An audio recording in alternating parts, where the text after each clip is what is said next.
বিসমিল্লাহির রহমানির রাহিম। হযরত হুসাইন রাদিয়াল্লাহু আনহু এর কুফা আগমনের সংবাদ ইবনে জিয়াদ জানতে পারল। তখন সে তার সেনাবাহিনী প্রধান হাসিন ইবনে নুমাইরকে কাদেশিয়া পাঠিয়ে দিল যুদ্ধের প্রস্তুতি নেয়ার জন্য। এদিকে হাজির নামক স্থানে পৌঁছে হযরত হুসাইন রাদিয়াল্লাহু আনহু কুফাবাসীর উদ্দেশ্যে একটি পত্র লিখে কায়েস ইবনে মুশাইরের মারফত পাঠিয়ে দিলেন। পত্রে তিনি তাঁর কুফায় আগমনের সংবাদ এবং যে মহান লক্ষ্যকে সামনে রেখে কুফাবাসী তাঁকে আসতে বারবার আমন্ত্রণ জানিয়েছে তার জন্য পূর্ণ প্রচেষ্টা অব্যাহত রাখার কথা লিখে দিলেন। কায়েস ইবনে মুশাইর পত্র নিয়ে কাদেশিয়ায় পৌঁছা মাত্রই ইবনে জিয়াদের সৈন্যরা তাকে বন্দী করে গভর্নর হাইজের সামনে হাজির করল। ইবনে জিয়াদ কায়েসকে গভর্নর হাউজের ছাদে উঠিয়ে বলল, তুমি হুসাইন রাদিয়াল্লাহু আনহু কে গালি দাও, তাকে নিয়ে ঠাট্টা বিদ্রূপ করো বা ভর্ৎসনা করে কথা বলো। নাউজুবিল্লাহ, তাহলে তোমাকে ক্ষমা করে দিব, তোমার কোনো শাস্তি হবে না। কায়েস ছাদের উপর চড়ে হামদ ছানা পাঠ করার পর উচ্চস্বরে দ্রুত এক ভাষণে বললেন, হে কুফাবাসী, বর্তমানের আল্লাহ সৃষ্টির সবচেয়ে সেরা ব্যক্তি হুসাইন ইবনে আলী রাদিয়াল্লাহু আনহুমা বার্তাবাহক হিসাবে আমাকে তোমাদের কাছে পাঠিয়েছেন। এখন তিনি হাজির নামক স্থানে অবস্থান করছেন। তোমরা তাঁর অভ্যর্থনার জন্য এগিয়ে যাও। অতঃপর তিনি ইবনে জিয়াদকে লক্ষ্য করে ভর্ৎসনা ও বিদ্রূপের ভাষায় অনেক কথা বললেন। তাঁর বীরত্ব ও সাহসের পরিমাণ দেখে ইবনে জিয়াদ ভ্যাবাচ্চাকা খেয়ে গেল এবং পাষণ্ডের মতো নির্দেশ দিল তাকে ছাদ থেকে নিচে ফেলে দেয়ার। ইবনে জিয়াদের এ নির্দেশ পালন করতে সামান্য হাতও কাঁপল না তার পোষা কুকুরগুলোর। নিচে পড়ে গিয়ে কায়েস শাহাদাতের পেয়ালায় ঠোঁট ছোঁয়ালেন বড় নিশ্চিন্ত মনে। হযরত হুসাইন রাদিয়াল্লাহু আনহু অব্যাহত গতিতে কুফার দিকে অগ্রসর হতে লাগলেন। পথে আব্দুল্লাহ ইবনে মুতি নামক এক ব্যক্তির সাথে সাক্ষাৎ হলে হযরত হুসাইন রাদিয়াল্লাহু আনহুকে তিনি জিজ্ঞেস করলেন, আপনার তরে আমার পিতা মাতা উৎসর্গ হোক, আমি কি জানতে পারি আপনার গন্তব্য কোন দিকে? হযরত হুসাইন রাদিয়াল্লাহু আনহু স্বীয় গন্তব্যের কথা জানালে তিনি হযরত হুসাইন রাদিয়াল্লাহু আনহুর নিকট অত্যন্ত বিনয়ের সাথে আর্জ করলেন, হে রাসূল তনয়, আমি আপনাকে আল্লাহ এবং ইসলামের দোহাই দিয়ে অনুরোধ করছি, আপনি আপনার সংকল্প পরিহার করুন। আপনি বনু উমাইয়াদের থেকে নেতৃত্ব ছিনিয়ে আনার সংকল্প ত্যাগ করুন। নেতৃত্ব টিকিয়ে রাখার স্বার্থে তারা আপনাকে হত্যা করতেও কুণ্ঠিত হবে না। ক্ষমতার লোভে তারা পারে না এমন কোনো কাজ নেই। আল্লাহর শপথ, তাদের হাতে আপনি নিহত হলে পৃথিবীতে তাদের দৌরাত্ম্য আরও শত গুণে বেড়ে যাবে। তাদের হুঁশিয়ার করার মতো দ্বিতীয় কোনো ব্যক্তির অস্তিত্ব আর খুঁজে পাওয়া যাবে না। তারপর কারো কথায় তারা তোয়াক্কা করার প্রয়োজন বোধ করবে না। আপনার বাঁচা মরার উপর নির্ভর করছে আরব তথা মুসলিম বিশ্বে মান মর্যাদার অস্তিত্ব। উমাইয়াদের হাতে আপনার মহামূল্যবান জীবন বিলিয়ে দিবেন না। কিন্তু হযরত হুসাইন রাদিয়াল্লাহু আনহু তার কথায় প্রভাবিত না হয়ে কুফার দিকে যাত্রা অব্যাহত রাখলেন। হযরত মুসলিম ইবনে আকিলের ওসিয়ত অনুযায়ী মুহাম্মদ ইবনে আসাজ যে পত্র পাঠিয়েছিল তা হযরত হুসাইন রাদিয়াল্লাহু আনহু এর নিকট পৌঁছালে তিনি মুসলিম ইবনে আকিলের মর্মান্তিক শাহাদাতের সংবাদে অত্যন্ত মর্মাহত হলেন। এই হৃদয় বিদারক ঘটনার সংবাদ জানতে পেরে হযরত হুসাইন রাদিয়াল্লাহু আনহু এর সাথী সঙ্গীরা পরামর্শ দিলেন, এই নাজুক পরিস্থিতিতে ফিরে যাওয়াটাই আমাদের জন্য সব দিক থেকে ভালো হবে। কুফায় এখন আর আমরা কোনো সাহায্যকারী পাব না। হাওয়া এখন আমাদের প্রতিকূলে বইছে। যারা আমাদের আগমনের আশায় অধীর আগ্রহে অপেক্ষা করছিল তারাই এখন খোলা তরবারি হাতে আমাদের অভ্যর্থনা জানাতে প্রস্তুত হয়ে আছে। কিন্তু মুসলিম ইবনে আকিলের আত্মীয় স্বজন ইস্পাত দৃঢ় মনোবল নিয়ে বললেন, আল্লাহর শপথ, আমরা মুসলিম ইবনে আকিলের হত্যার প্রতিশোধ না নিয়ে ঘরে ফিরব না। এতে যদি আমাদের জীবন চলে যায় তাতে আমাদের কোনো পরোয়া নেই। যে কোনো মূল্যে এ হত্যার প্রতিশোধ আমরা নেবেই। পরিস্থিতির নিরিখে হযরত হুসাইন রাদিয়াল্লাহু আনহু স্পষ্টতই বুঝতে পারলেন তিনি যে উদ্দেশ্যকে সামনে রেখে এ বিপদ সংকুল পথে যাত্রা আরম্ভ করেছিলেন তা সফল হওয়ার আপাতত কোনো সম্ভাবনা নেই। কিন্তু মুসলিম ইবনে আকিলের করুণ ও মর্মান্তিক শাহাদাতবরণ এবং তার আত্মীয় স্বজনের অবিচলতা ও প্রতিশোধ স্পৃহা দেখে তিনি বললেন, এখন আর জীবনের মায়া ফিরে যাওয়ার কোনো অর্থ হয় না। কি হবে এই লাঞ্ছনাকর জীবন রেখে? এ সময় সাথীদের কয়েকজন হযরত হুসাইন রাদিয়াল্লাহু আনহুকে এই বলে উৎসাহিত করল যে, আপনার সাথে মুসলিম ইবনে আকিলের তুলনা চলে না। কুফাবাসী মুসলিমের সাথে যে চরম দুর্ব্যবহার করেছে, সে ব্যবহার আপনার সাথে করার সাহস তাদের কোনো দিনই হবে না। আপনার মান মর্যাদা আর ব্যক্তিত্বের প্রভাবে তারা আপনার সহযোগিতায় এগিয়ে আসবে বলে আমাদের দৃঢ় বিশ্বাস। যাবতীয় কারণে হযরত হুসাইন রাদিয়াল্লাহু আনহু বিরামহীন গতিতে কুফা অভিমুখে এগিয়ে চললেন। জুবালা নামক স্থানে এসে যাত্রা বিরতি করলেন। পথে বিভিন্ন স্থান থেকে লোক এসে হযরত হুসাইন রাদিয়াল্লাহু আনহু এর সফর সঙ্গী হতে লাগল। আর এতে ধীরে ধীরে কাফেলার লোক সংখ্যা বৃদ্ধি পেতে লাগল। জুবালাতেও কিছু লোক এসে তাঁর সাথে কাফেলায় শরিক হল। এ সময় হযরত হুসাইন রাদিয়াল্লাহু আনহু সকলের সামনে কুফার ভয়াবহ পরিস্থিতির বর্ণনা দিয়ে সংক্ষিপ্ত একটি ভাষণ রাখলেন। ভাষণে তিনি বললেন, হে আল্লাহর পথের সৈনিকগণ, কুফাবাসী আমাদের সাথে প্রতারণা করেছে। সেখানকার যেসব লোক আমার নামে শপথ নিয়েছিল, যারা তাদের নেতৃত্ব ভার নেয়ার জন্য আমাকে বারবার আহ্বান করেছিল, যারা আমাদের সাথে সহযোগিতা করার দৃঢ় অঙ্গীকার করেছিল, তারাই আজ ইয়াজিদের পক্ষ অবলম্বন করেছে। শহীদ করেছে মুসলিম ইবনে আকিল ও হানিসহ কয়েকজন খাঁটি মুমিন মুসলমানকে। এখন সেখানে আর আমাদের অভ্যর্থনা জানাতে কেউ এগিয়ে আসবে না, বরং খোলা তরবারি হাতে মোকাবেলায় এগিয়ে আসবে। এখন তোমরা ভেবে দেখো, যার খুশি আমার সাথে থাকতে পারো আর ইচ্ছা হলে চলেও যেতে পারো। আমি কাউকে কিছু বলবো না, কারো প্রতি অসন্তোষ প্রকাশ করব না। হযরত হুসাইন রাদিয়াল্লাহু আনহু এর এ ভাষণ শুনে পথে এসে যারা যোগ দিয়েছিল, এক এক করে তারা সবাই চলে গেল। শুধু মক্কার সাথীদের নিয়ে তিনি সামনে এগিয়ে যেতে লাগলেন। এখন জুবালা থেকে কিছু দূর চলার পর আশাবা নামক স্থানে পৌঁছে এক আরবির সাক্ষাৎ পেলেন। আরব এই ব্যক্তি হযরত হুসাইন রাদিয়াল্লাহু আনহুকে খোদার শপথ দিয়ে বলল, আল্লাহর দোহাই লাগে, আপনি মক্কায় ফিরে চলুন। কুফাবাসী খোলা তরবারির, বিষাক্ত তীর আর ধারালো বল্লম নিয়ে আপনাকে স্বাগত জানাতে অপেক্ষা করছে। কুফাবাসী তাদের শাসনকর্তাদের নগর থেকে বের করে দিতে পারেনি তাদের হত্যা করে নিজেদের নিয়ন্ত্রণ প্রতিষ্ঠা করতে। তারা কিছুই পারেনি। যদি তারা তা পারত, তবে আপনার সেখানে যাওয়া যুক্তিসঙ্গত হতো, কিন্তু বর্তমান পরিস্থিতিতে আপনার জন্য সেখানে যাওয়া মোটেই উচিত হচ্ছে না।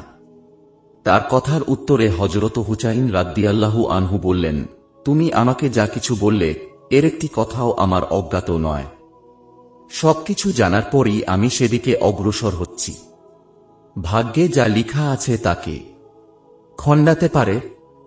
বলো। হযরত হুসাইন রাদিয়াল্লাহু আনহু এর মুখোমুখি হুর ইবনে ইয়াজিদ হযরত হুসাইন রাদিয়াল্লাহু আনহুর সঙ্গী সাথীদের নিয়ে অগ্রসর হচ্ছিলেন। দুপুরের দিকে হঠাৎ দিগন্ত রেখায় কুয়াশার ন্যায় ঝাপসা কিছু একটা লক্ষ্য করা গেল। প্রথম নজরে কিছুই বোঝা যাচ্ছিল না, কিন্তু গভীর দৃষ্টি নিয়ে লক্ষ্য করে বোঝা গেল যে একদল অশ্বারোহী খুব দ্রুত গতিতে এগিয়ে আসছে। হযরত হুসাইন রাদিয়াল্লাহু আনহু সাথীদের পাশে পাহাড়ে যুদ্ধের প্রস্তুতি নিতে বললেন। প্রস্তুতি চলছে, এরই মাঝে হুর ইবনে ইয়াজিদের নেতৃত্বে 1000 এর এক বিরাট অশ্বারোহী সৈন্যদল হযরত হুসাইন রাদিয়াল্লাহু আনহু এর সাথে মোকাবিলা করার জন্য তাদের বিপরীত দিকে শিবির স্থাপন করল। ইয়াজিদের সেনাবাহিনী প্রধান হাসিন ইবনে নুমাইর কাদেশিয়া থেকে এই সৈন্যবাহিনী প্রেরণ করেছিল। উভয় দল প্রস্তুতি নিতে নিতে জোহরের নামাজের সময় হয়ে গেল। হযরত হুসাইন রাদিয়াল্লাহু আনহু আজান দেয়ার নির্দেশ দিয়ে সকলকে নামাজের জন্য প্রস্তুত হতে বললেন। কিছুক্ষণের ভিতর সকলে নামাজের জন্য এক জায়গায় জমায়েত হয়ে গেল। হযরত হুসাইন রাদিয়াল্লাহু আনহু প্রতিপক্ষকে উদ্দেশ্য করে একটি ভাষণ দিলেন। ভাষণে তিনি কুফায় আগমনের প্রেক্ষাপট তুলে ধরে বললেন, স্বেচ্ছায় আমি এখানে আসিনি। তোমাদের অগণিত চিঠিপত্র আর বিভিন্ন প্রতিনিধি দলের আহ্বানের প্রেক্ষিতেই এখানে এসেছি।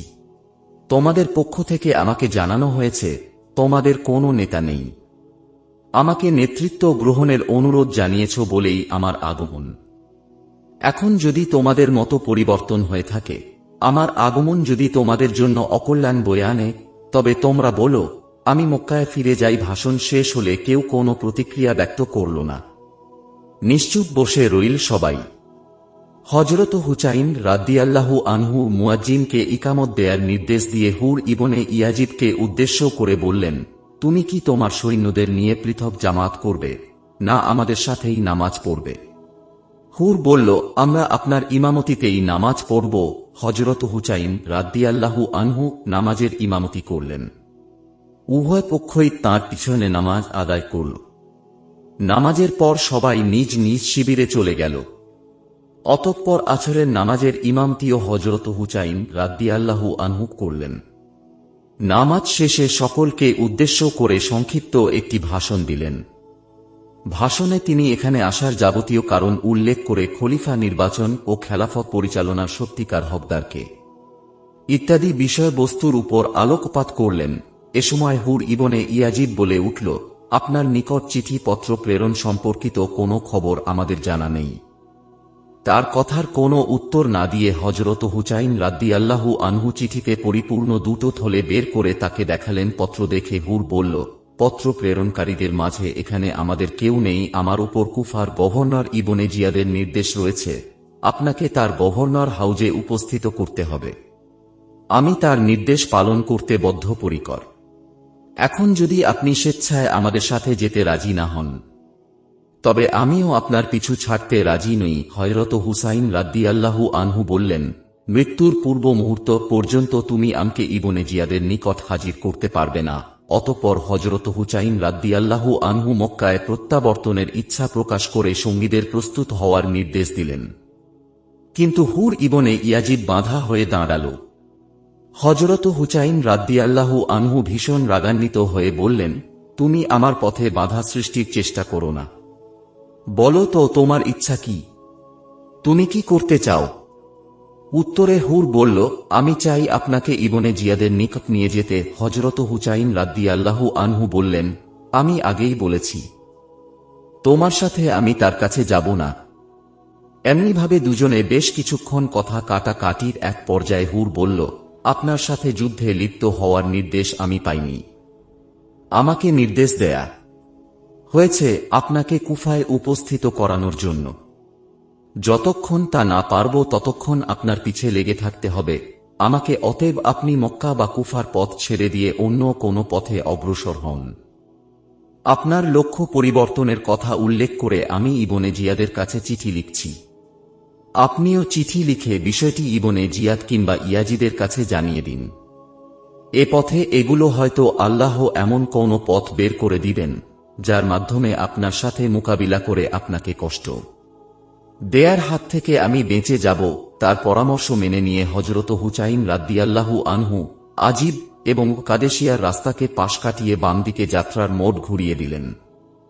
হুর তার সেনা বাহিনী সহ হযরত হুসাইন রাদিয়াল্লাহু আনহুর সাথে সাথে চলতে শুরু করল।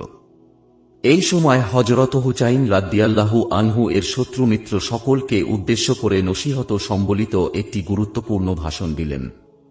ভাষণে তিনি কুফার সার্বিক পরিস্থিতি তুলে ধরে ইয়াজিদ ও তার শাসক গোষ্ঠীর অন্যায় ও জুলুমের চিত্র তুলে সকলকে সত্য ও ন্যায়ের পথে অগ্রসর হওয়ার আহ্বান জানালেন। হযরত হুসাইন রাদিয়াল্লাহু আনহুর ভাষণ শুনে হুর ইবনে ইয়াজিদ বলল, আমি আপনাকে খোদার দোহাই দিয়ে বলছি, আপনি আপনার জীবনকে বিপর্যয়ের মুখে ঠেলে দিবেন না।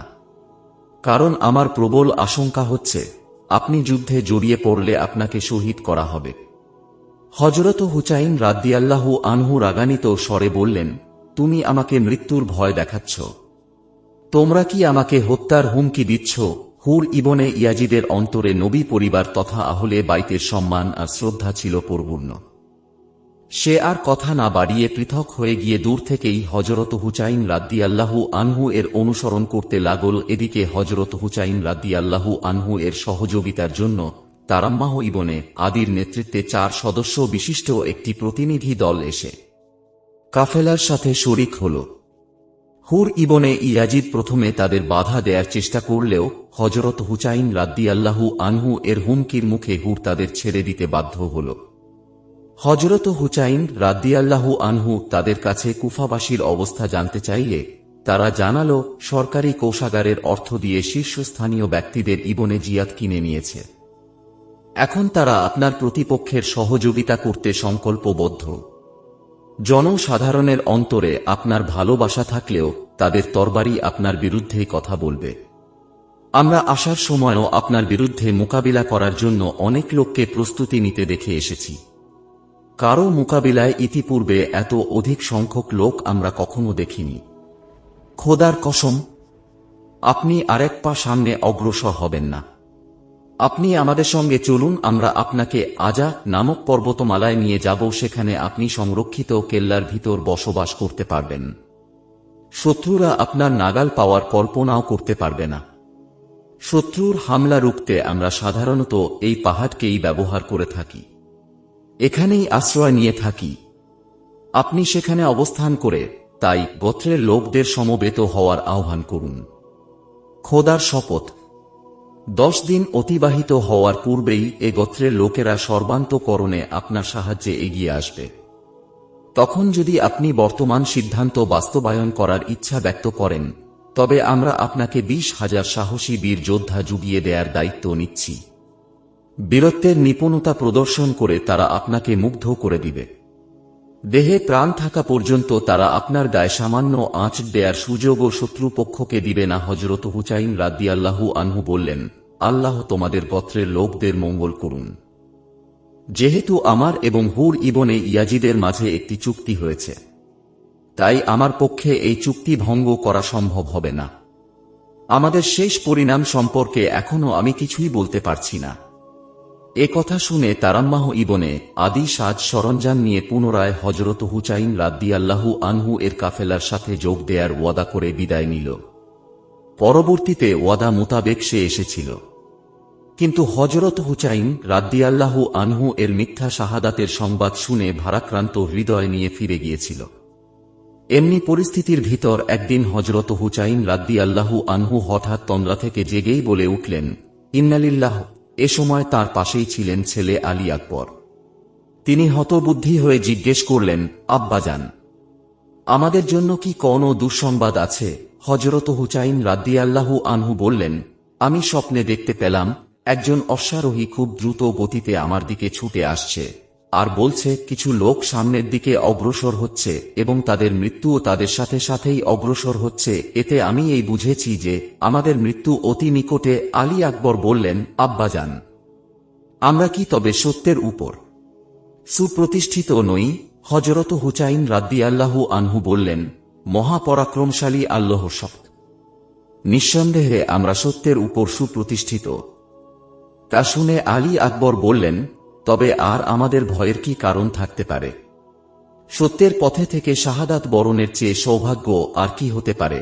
হযরত হুসাইন রাদিয়াল্লাহু আনহু ছেলের সৎ সাহসের প্রশংসা করে বললেন, আল্লাহ তোমাকে উত্তম প্রতিদান দান করুন, তুমি তোমার পিতার পরিপূর্ণ হজ আদায় করতে সক্ষম হয়েছ।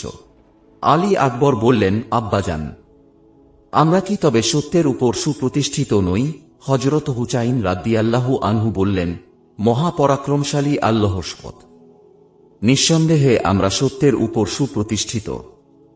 তা শুনে আলী আকবর বললেন, তবে আর আমাদের ভয়ের কি কারণ থাকতে পারে? সত্যের পথে থেকে শাহাদাত বরণের চেয়ে সৌভাগ্য আর কি হতে পারে? হযরত হুসাইন রাদিয়াল্লাহু আনহু ছেলের সৎ সাহসের প্রশংসা করে বললেন, আল্লাহ তোমাকে উত্তম প্রতিদান দান করুন, তুমি তোমার পিতার পরিপূর্ণ হজ আদায় করতে সক্ষম হয়েছ।